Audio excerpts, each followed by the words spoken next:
Welcome to Somos, Hispanos. I am your host, Cristiana Malacara. This episode is dedicated to a Great Lakes Bay region grown author who has explored the country and beyond to learn about her culture. Olivia Muñoz shares her journey and inspiration behind her book. Well, thank you, Olivia, for being here on Somos Hispanos with us today. There's so much that I'm just excited to learn about you and about your book, and then the journey to it is really important. So we're here today with Olivia Muñoz. She's a Saginaw native, Great Lakes Bay region born, but you recently came back. Where were you? Who's Olivia Muñoz? Who are we talking to today? Thank you so much, Cristiana. I'm so happy to be here with you, especially because you're right. This is my hometown region. I was born and raised in Saginaw, Michigan, and went through the public school system there. Graduated from Arthur Hill High School and went to Central Michigan University after that. So all of those formative years of my life were spent here in this region.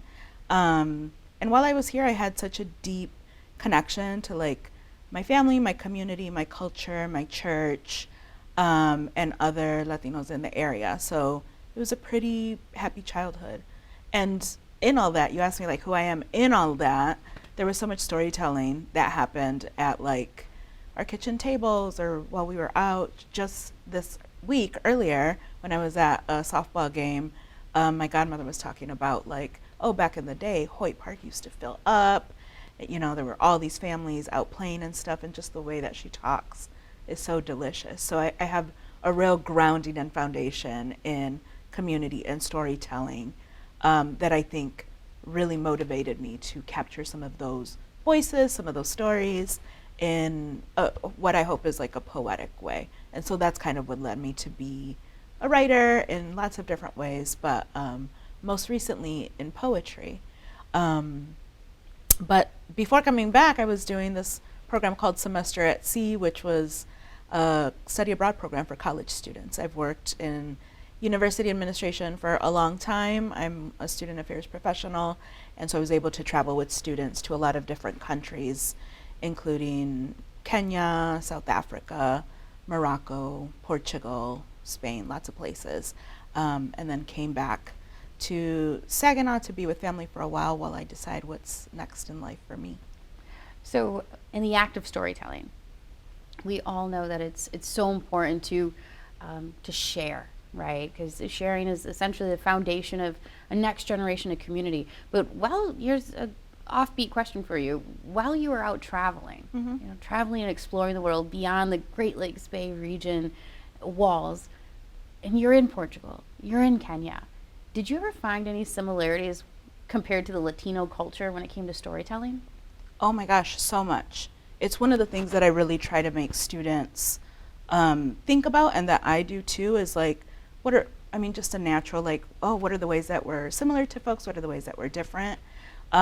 Traveling to places like India, certainly Morocco, lots of different places, especially in the global South, there is so much that rhymes with Latino culture to me. And my family's Mexican, we're from Mexico. There is so much similarity around being very collective, being very community minded, right? That I'm more beyond just me, myself, or just me, my immediate blood family, that I'm part of this larger circle and ecosystem where we all depend on each other. And in terms of storytelling, there's so much in the way of myths and legends. That's how culture gets passed down. That's how kids become engaged in it. That's how we pass on values and what we're about as a people. And so I saw that all the time. People would do that. If we got invited into a home and had dinner, people would share about their family and then this is what we believe, right, Lynn? This is the story of this goddess or whatever it might be. And even if it was not the exact same thing that we did for different cultures, it was so much in the same way, where there were storytellers in the family or stories being presented through art, religion, or just simple family tales. And I thought that was beautiful. I loved to experience that. So how did you land on poetry as being your vessel of storytelling? Why did we land on that? To me, poetry is one of the most like open and experimental forms of writing. You can kind of do what you want. You can really stretch. If you wanted to be formal, you could. There are forms and ways to rhyme that are set, and that's a certain kind of challenge. But you could also be very experimental. You could stretch the limitations of like your own creativity, and that was exciting to me, just as a fun thing to do or my own gratification for a way to bring about, kind of a lore. Did you know that you wanted to make a book? Did you know that you wanted it to be a book of poems? Was this something that you have always, you're talking about childhood, right? And saying, oh, I just love the act of storytelling and the listening portion of it. But that's on the receiving end. So on the giving end, was that always something that you wanted to do? Not specifically like, oh, one day I'm going to write a book that's going to be a poetry collection, but I always loved writing. I always loved writing, drawing.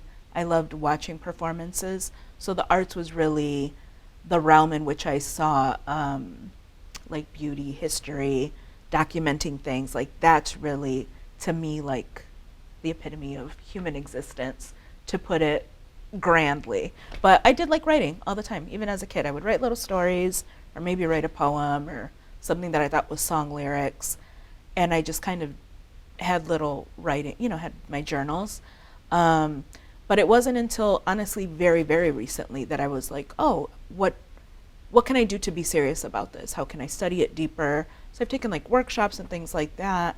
And then when I saw the opportunity to enter a contest, because that's how this book came about, I was like, well, I had been on a challenge to get rejected over and over, because I was like, I just have to build up the bravery and the callous of rejection. Like, the poetry can live in my notebook or it can be in the world. Which one am I going to choose? And so I was like, I choose the world. And that's how the project kind of came about. So the writing in it, some of it's a lot older, some of it's very recent. But it just kind of came together, and now I'm really on a kick to do that some more. So I have the book here with me, and it has a quite unique title. Could you share the title and the story behind it? Yeah. So the title of a chapbook, and a chapbook is like a short collection of poems usually. It's like a mini thin book. The title is These Women, They Carry Purses Full of Knives. That's not a literal thing that like happened in my family. There was no one that carried a purse full of knives. But when I think of knives as both a tool and a weapon, I do think of that as some of the skills or the strengths that were passed on, especially in the women in my family. I really love, as a little girl, I liked observing them, and they made me laugh, and they made me food, and they could do no wrong. But when I think of a knife, like that's something that's so necessary. And I saw the women kind of build up their skills, strengths, secrets, things that they were able to pass on. And it was a bit of a metaphorical thing. On the more literal end, when we used to visit family in Mexico, a lot of the men in my family carried pocket knives, like many people do, right? Like as a little tool.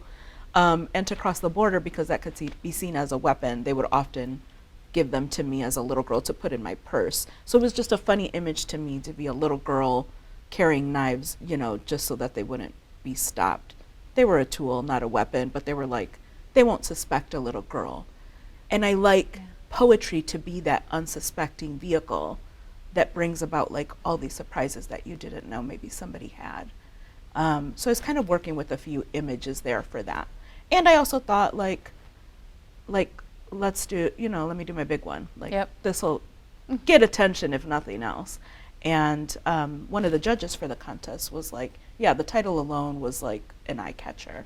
So I was hoping that brought eyes onto my poetry, and I'm glad it did. Oh, most definitely. And I'm glad that you explained it to our listeners and our viewers, because a knife, it's a wonderful analogy. Like you said, it's a tool, it's a weapon, and sometimes tools in life end up needing to be defensive, in a sense. So there's a passage in here, and it's the poem is called After Dinner. and it's right here at the centerfold. So it always opens up here for me when I'm looking at this book. But there's this two sentences here that kind of struck me, and it says, "I am plastic; they are clay." Can you elaborate what your thought process was on that? Yeah, I wrote that. I love that piece, and I wrote it a long time ago. And I was talking about the women storytellers, right? I am plastic, they are clay, because I feel like I can do a good enough job telling these stories. They're masterful at them. They're natural. They're as natural as clay is. Clay is from the earth, right? And it's not that I felt like I wasn't good enough. Plastic is different, but I was this newer version. I was born here in the United States.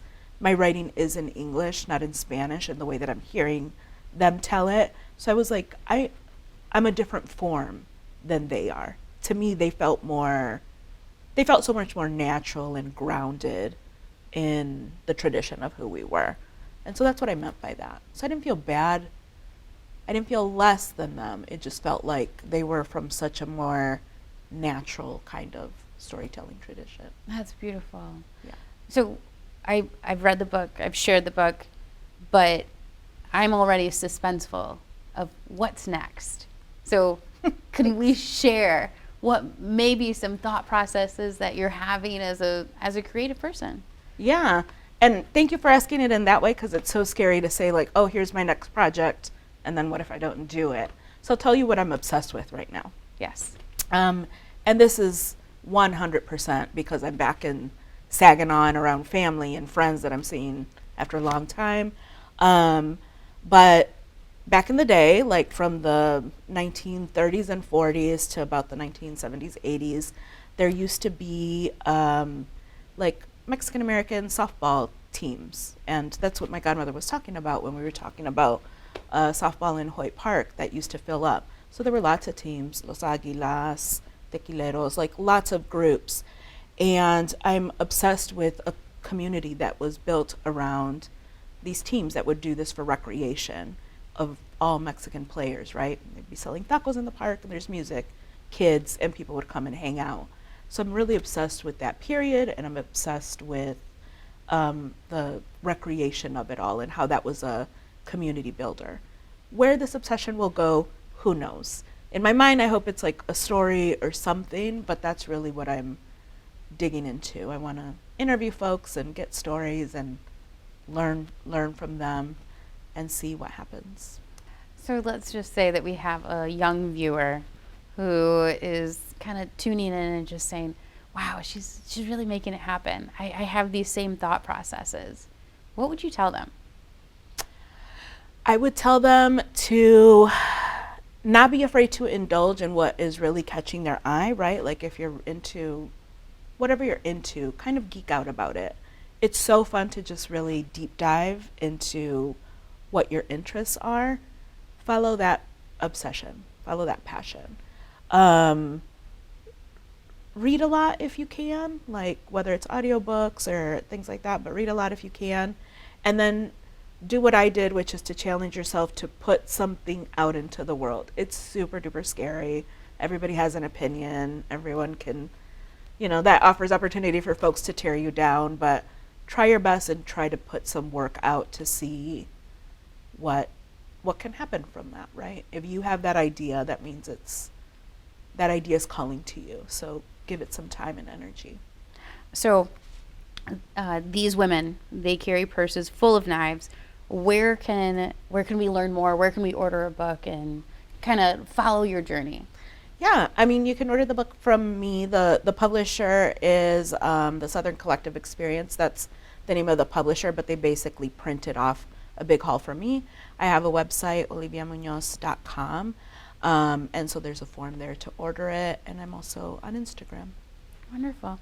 Well, thank you for continuing the culture through writing, and thank you for coming on Somos Hispanos with us today. Thank you so much, Christiana. Thanks for watching. If you enjoyed this video, please like, share, and subscribe. And make sure to click that bell icon to stay notified when we upload new content. Videos like this are only possible because of viewers like you. To help support this channel, click on the link in the description below. We'll see you next time.